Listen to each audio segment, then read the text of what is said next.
हम क्यों अपशब्द कहें किसी को, हम क्यों किसी को ताना दें, हम क्यों किसी को आड़ा टेढ़ा बोलें, हम क्यों किसी को गाली दे दें, कैसे दे दें। एक गांव में एक बुजुर्ग व्यक्ति रहता था, एक बूढ़ा व्यक्ति। पड़ोस में एक नवयुवान लड़का रहता था, बहुत सुंदर, बहुत स्मार्ट, बहुत विद्वान। एक जवान लड़का रह रहा है उसी मोहल्ले में, उसी कॉलोनी में, उसी सोसाइटी में, उसी मोहल्ले में, और बूढ़ा व्यक्ति वही रह रहा है।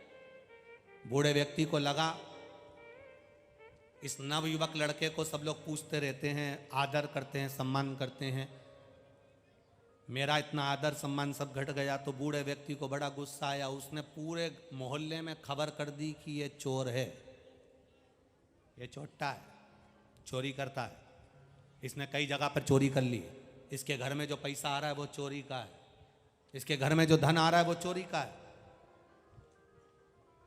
सारे नगर में सूचना हो गई, सारे नगर के लोग उस नवयुवक लड़के से दूर हट गए। कोई उसके साथ नहीं रहता, कोई उसके पास नहीं रहता, सब ने दूरी बना ली, सब ने दूरी। एक दिन नगर में चोरी हो गई, सबसे पूछा गया तुम्हें किसी पर शंका है? नगर के लोगों ने कह दिया वो नवयुवक लड़के पर शंका है। पुलिस वाले आए, नवयुवक लड़के को पकड़ कर ले जाकर थाने में बंद कर दिया। अदालत में केस चला, उसके कोई सबूत नहीं मिले, जज ने उसको रिहा कर दिया।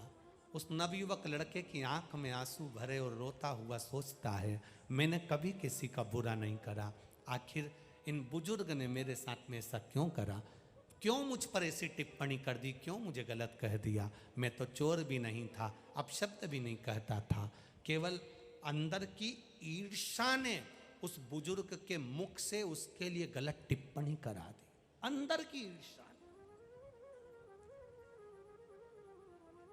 कर्ण और अर्जुन में कोई बैर नहीं था, पांडव और कर्ण में कोई बैर नहीं था। माता कुंती का पुत्र ये भी है तो माता कुंती का पुत्र वो भी है। कर्ण में और पांडवों में कोई बैर नहीं था, केवल अंदर की ईर्ष्या हमें नफरत पैदा कर देती है, अंदर की ईर्ष्या। बुजुर्ग के ऊपर पंचायत बिठाई गई। उस नवयुवक लड़के ने पंचायत बिठाई, सरपंच को बुलाया, पंचायत को बुलाया कि इनने मेरे ऊपर गलत टिप्पणी करी है, इनको सजा होना चाहिए। बुजुर्ग व्यक्ति ने सरपंच को और पंचायत को बुलाकर कहा मुझसे गलती हो गई, जो मैंने टिप्पणी कर दी, आड़ा टेढ़ा कह दिया, क्षमा कर दो, कोई मेरे लिए दंड हो तो मैं भोग सकता हूँ, आप बोलोगे मैं जैसा कर सकता हूँ। सरपंच ने कहा एक कागज ले जाओ, इस कागज पे तुम्हें जो लिखना है लिख दो, और कागज के टुकड़े टुकड़े कर कर बाहर फेंक दो तुम्हारे घर के, जाओ कल निर्णय करेंगे। सरपंच के कहने से बुजुर्ग ने कागज पर लिखा, उसके टुकड़े टुकड़े कर कर घर के बाहर फेंक दिया। आया बुजुर्ग, नवयुवक लड़का भी आया, आज निर्णय दीजिए इस बुजुर्ग का क्या करना है। सरपंच ने कहा जाओ, जो टुकड़े तुमने फाड़ कर कागज के फेंके थे उसको उठा कर लाओ, सारे के सारे, पूरे के पूरे चाहिए। बूढ़ा व्यक्ति बोला वो तो हवा में उड़ गए होंगे, अब वो कहाँ हाथ में आएंगे, अब तो वो मेरे पास आ ही नहीं सकते। सरपंच ने कहा बुजुर्ग व्यक्ति से, किसी को गाली देने से पहले, किसी को टिप्पणी करने से पहले, किसी को अपशब्द कहने से पहले उसको समझ तो लिया करो। तुमने मुंह उठाया और बोल दिया, पूरे मोहल्ले में उसकी बदनामी हो गई। एक बार बदनामी की हवा फैल जाती है तो जैसे कागज के टुकड़े नहीं मिलते वैसे बदनामी वापिस लौट कर नहीं आ पाती। कर दी तुमने बदनामी। कहने वालों ने कह दिया ये चोर है, कहने वालों ने कह दिया इसका लक्षण बुरा है, कोई ने कहने वाले ने कह दिया ये ऐसी है, कहने वाले ने कह दिया वो वैसा है। तुमने तो कह दिया, उसको वापरा था, उसको पहचाने थे, उससे मिले थे, कभी एक बार उससे मुलाकात हुई तुम्हारी। कहने वाले तो कह देंगे सियोर वाला महाराज ऐसा है, वो वाला महाराज ऐसा है, वो वैसा है, वो वैसा है। कहने वाले कह देंगे हमारी पड़ोसन ऐसी है, हमारा पड़ोसी ऐसा है, हमारे रिश्तेदार ऐसे हैं। कभी तुम उससे मिले हो? एक बार पहले उससे मिल कर देखो और मिलने पर तुम्हें महसूस हो कि ये गलत है, तो फिर गलत कहो, अन्यथा किसी पर गलत टिप्पणी कर देने पर हमारी जिंदगी भी नरक हो जाती है, हम कहीं के नहीं रह पाते। क्यों उंगली उठा?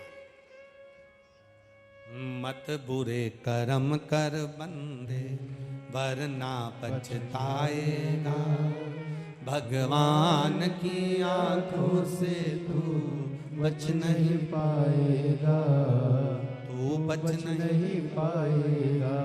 हमारे जीवन का उसूल कहता है, हमारे जीवन की सबसे पहली पहल कहती है, सत्ता बाद में सत्य पहले होना चाहिए, पार्टी बाद में प्रभु का नाम पहले होना चाहिए, राजनीति बाद में राष्ट्र की नीति, राष्ट्र की रक्षा पहले होना चाहिए।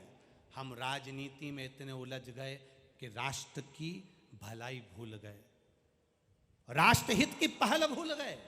अपने राष्ट्र को कैसे उत्थान की ओर लेकर जाना है, हम राजनीति के चक्कर में, पार्टियों के चक्कर में इतने घुल गए कि सबको बांटने में लग गए। ये ब्राह्मण, ये क्षत्रिय, ये वैश्य, ये शूद्र। शिव महापुराण की ये पोथी और ये व्यासपीठ जिस पर हम बैठे हैं, ये 4 पाए पर बनी है।